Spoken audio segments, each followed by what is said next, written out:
get low, you can still go. Even when you feel slow, you can still go. Even when there's no hope, you can still go. I never answer to no, man, I still go. Go, go, go, go, go, go, go, go. Brian Giles with Brian Giles MTG, and we're back with more Bloomburrow spoilers. So starting our list off right now is another rabbit in Warren Warleader. 2 white and 2 for a 4/4 Rabbit Knight with Offspring 2. Whenever you attack, choose 1. Create a 1/1 white rabbit creature token tapped and attacking, or attacking creatures you control get +1/+1 till end of turn.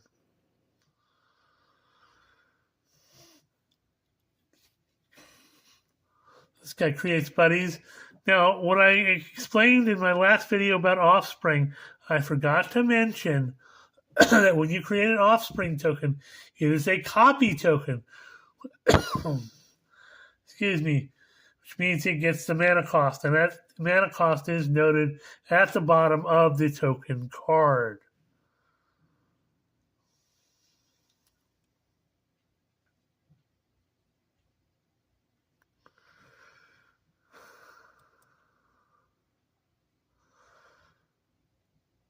So next up we have another rabbit in Phineas Ace Archer.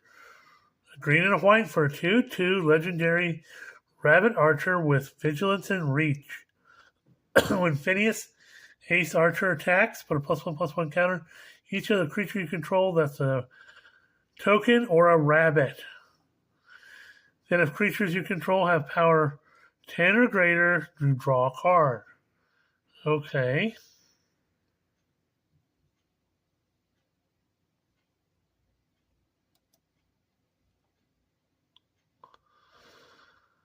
Then we have Valley Quest Caller. So a white 1 for a 2/3 rabbit warrior. Whenever one or more other rabbits, bats, birds, and or mice you control enter scry 1. Other rabbits, bats, birds, and mice you control get +1/+1. So he's a typo lord and a tribal lord. So he cares about not only his own tribe, but those of the same that have the same color type, which I explained when I was explaining the uncommon land cycle. Next up, we have Parting Gust, 2 white for instant reads. Gift a tapped fish. So when you cast a spell, you can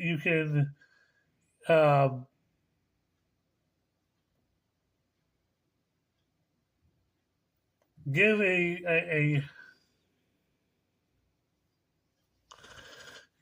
if you cast a spell on for an opponent, you can promise you can give them a 1/1 tapped blue fish creature token. It says, exile target non-token creature. If the gift wasn't promised, return that creature to the battlefield under its owner's control with a +1/+1 counter on it at the beginning of the next end step. So the gifting allows you to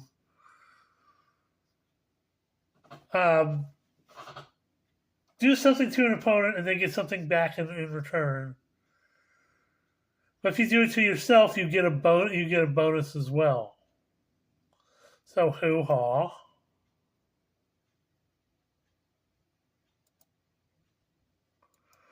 Next up, we have Starseer Mentor. White and black and 3 for a 3/5 Bat Warlock with Flying and Vigilance. Beginning of your end step, if you gained or lost life this turn, target opponent loses 3 life unless they sacrifice a non-land permanent or discard a card. So they can lose life, sacrifice a non-land permanent, or discard a card.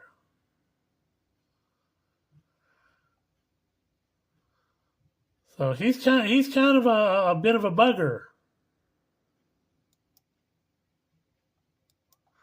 Next up, we have Nura, Trash Tactician. A red, a green, and one for a 2/4 legendary raccoon warrior. At the beginning of your first main phase, add a red or a green for each raccoon you control. Whenever you expend 4, which means whenever you pay 4 colored mana, whenever you pay 4 mana, you gain 3 life. Whenever you expend 8, exile the top 2 cards of your library. Till the end of your next turn, you may play those cards.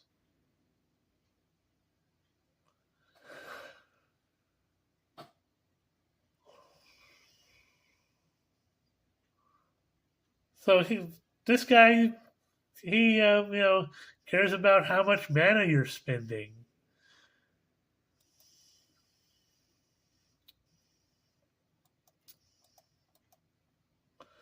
We have Fireglass Mentor, black and a red for 2/1 Lizard Warlock. Beginning of your second main phase, if your opponent lost life this turn, exile the top 2 cards of your library, choose one of them until the end of turn. You may play that card. Okay, that sounds like fun. Except we have Camellia, the Seed Miser, a black, green, and 1 for a 3/3 Squirrel Warlock. Other squirrels you control have Menace. Whenever you sacrifice 1 or more foods, create a 1/1 green squirrel creature token. Pay 2 Forage, which means you either exile 3 cards from your graveyard or sacrifice a food. So pay 2, do the thing, and you get a +1/+1 counter on each other squirrel you control. So this gal cares a lot about squirrels you have, and gives them all menace, and you can create more squirrels.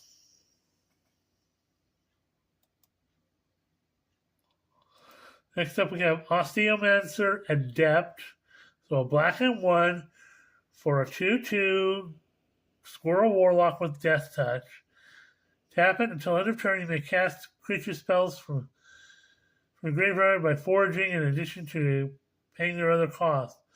If you cast a spell this way, that creature enters with a finality counter on it. So if you exile 3 other cards, or you sacrifice the food,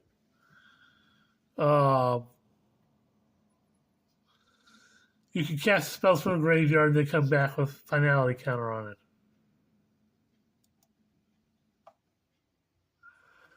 Except we have Tidecaller Mentor. A blue and black and 1 for a 3/3 rat wizard with menace. Has threshold. Tidecaller Mentor enters with 7 or more cards are in the graveyard. Return up to 1 target non-land permanent to its owner's hand.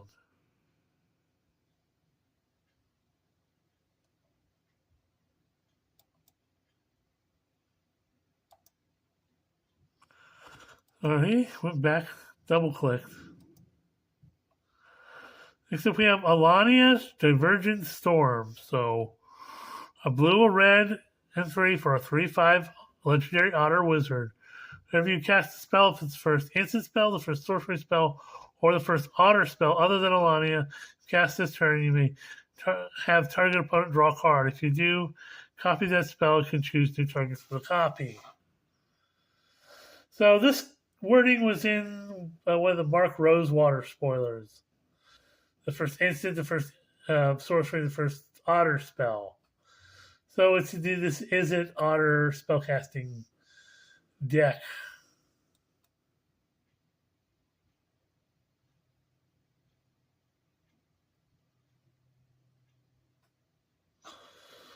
So next up we have Lily Splash Mentor. A green and blue and 2 for a 4/4 frog druid with reach. And you can pay a green and blue and 1 to exile another target creature you control, return to the battlefield under its owner's control with a +1/+1 counter on it. Activate only as a sorcery. So you can blink stuff, and you can use it repeatedly. You don't tap, so.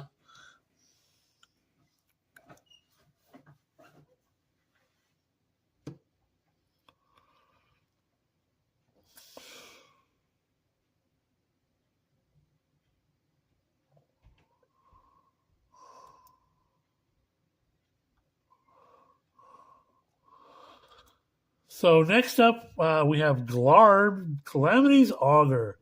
Black and green and blue for a 2/4 Frog Wizard Noble with Death Touch. May look at the top card of your library at any time.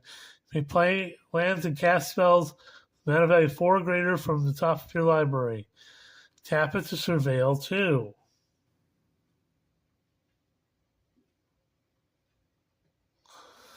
So this is an interesting card. This is one of the cards that upsets one of the calamities. Not a fun thing. In fact, this is the calamity he upsets. It's Maha, it's Feathers Knight. This thing is nasty. So 2 black, 3 colorless, 3 generic for a 6/5 legendary elemental bird with flying and trample. Has ward of discard a card, and creatures your opponents control have base toughness 1. That is just disgusting. All your opponent's creatures have base toughness 1.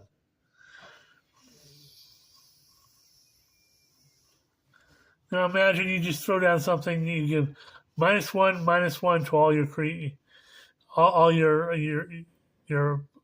all creatures get -1/-1. What's that dude? Oh, they just reprinted him recently, and I think it was in Outlaws. His first one was all creatures get -1/-1. Yeah, he's gonna be fun. Well, they didn't reprint him; they reformatted him in Outlaws. This is another nasty one of the calamity creatures in Yigra, Eater of All. A black and green and 3 for a 6/6 legendary creature, elemental cat. It has a beefy ward of sacrificing a food. Other creatures are food and artifacts in addition to their other types and have pay 2, tap it and sacrifice this permanent. You gain 3 life.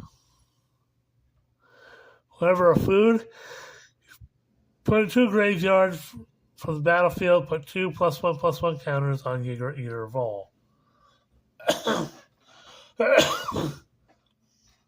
So trying to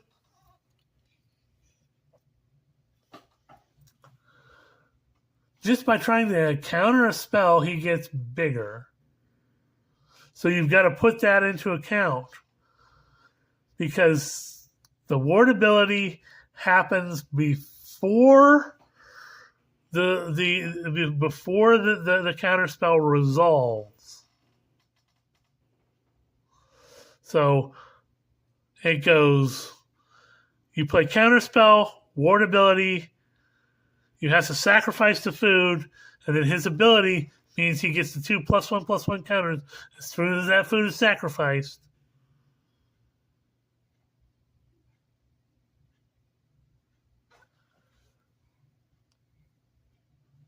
So unless you're planning outright removal, and you pay the ward cost,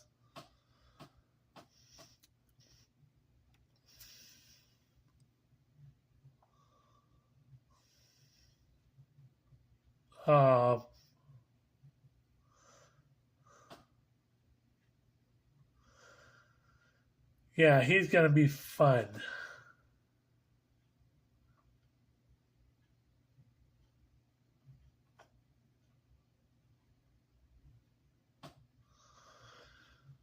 So next up, I double tapped again. Yeah, is the Planeswalker for this set. This is the only Planeswalker that is in this set. When regular humans come to this plane, they get transformed into creatures of this plane. That's how. So this is Ral Crackling Wit. So a blue, a red, and 2 for a 4 loyalty legendary Planeswalker Ral.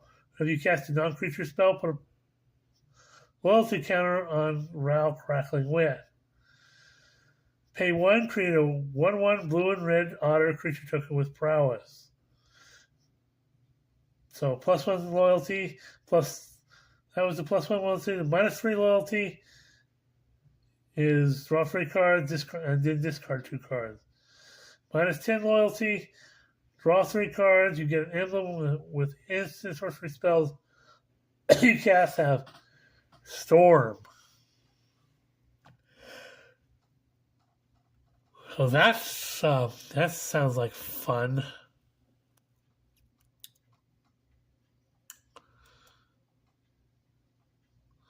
Next up, we have one of the seasons in Season of Weaving. Now, this is something kind of really different.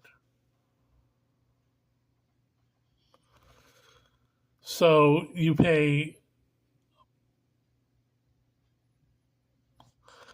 2 blue and 4, and you can choose up to 5 paw prints, 8 ads, worth of modes. You may choose the same mode more than once. Pay 1 paw print, you draw a card. Pay 2 paw prints,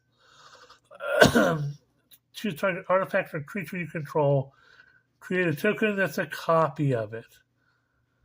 Or 3 paw prints, return each non-land permanent to non-land, non-token permanent to its owner's hand.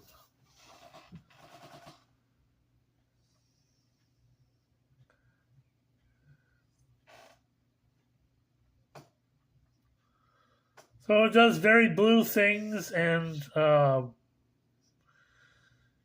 long as you choose 5 worth of 5 paw prints worth of stuff,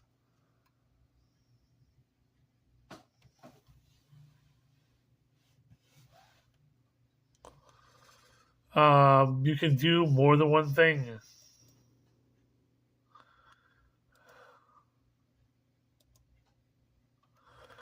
The next up is Artist Talent. This is a class enchantment that makes its return from Adventures in Forgotten Realm. That's where we first saw the class enchantment. So this is Artist Talent for red and 1. You get whenever you cast a non-creature spell, you may discard a card. If you do, draw a card. Level 2 is you pay a red and 2.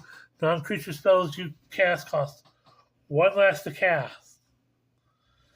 And for another red and 2, the source you control would deal non-combat damage to an opponent or permanent opponent controls that deals that much damage +2 instead.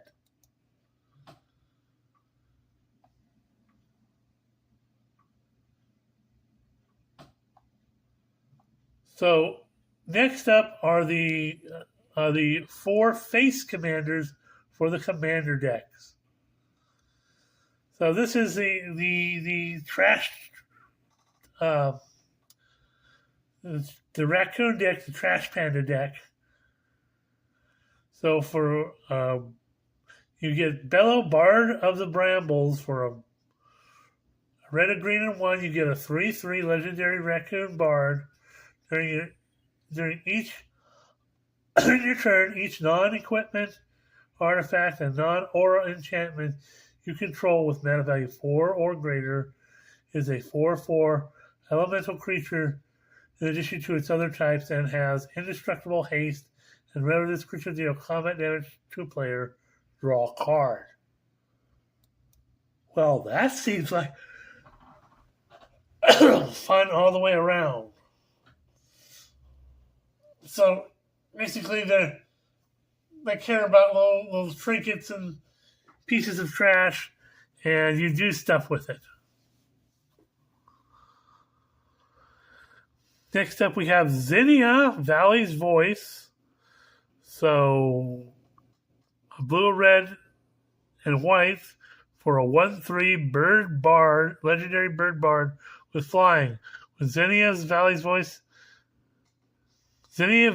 gets +X+0, where X the number of other creatures you control with base power of 1. Creature spells you cast have offspring 2. So it gives you all your creatures offspring ability for when you cast them.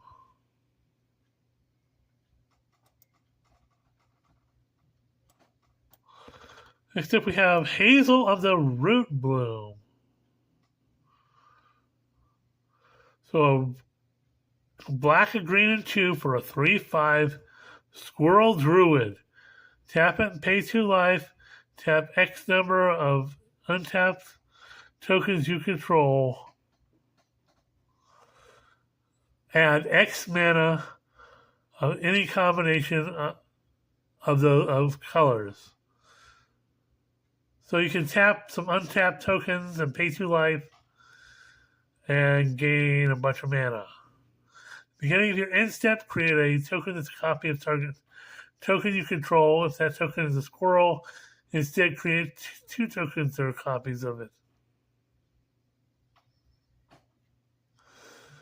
So we're going on to the next one. That's definitely a squirrel thing.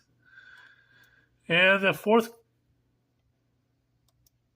I guess that is the fourth one is Miss Bumbleflower. So a green, a white, and a blue, and 1 for a 1/5 legendary rabbit citizen with vigilance. If you cast a spell, target opponent draws a card. Put a +1/+1 counter on target creature. In case flying until end of turn. This is the second time this ability has resolved. This turn you draw 2 cards.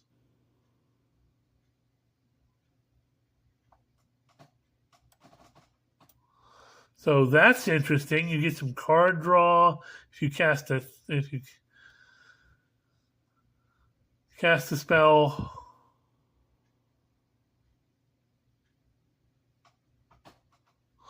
So definitely something to look into. We're at 22 minutes.